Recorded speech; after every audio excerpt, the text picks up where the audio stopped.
নামাজ ছেড়ে দিয়েছো, তওবা করো, মাফ করে দেবো। জেনা করেছো, তওবা করো, মাফ করে দেবো।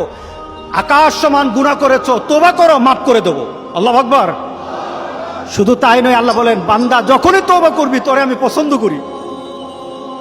এত গুনাহ করার পর তুই যখন আমার সাথে তওবা করবি, আমি তোরে পছন্দ করি।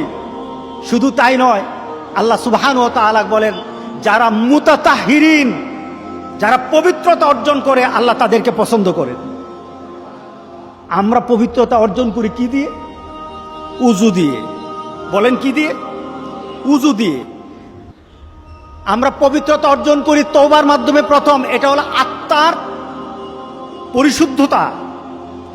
আপনার দেহকে পরিশুদ্ধ করতে হবে, আত্মাকে পরিশুদ্ধ করতে হবে। আপনার আত্মাকে পবিত্র বানাবেন। আত্মাকে পবিত্র বানাতে হলে তওবা লাগবে। এটা পানি দিয়ে হবে না, মাটি দিয়ে হবে না। আপনার আত্মাকে যদি পবিত্র করতে চান তাহলে তওবা লাগবে। কি লাগবে? তওবা।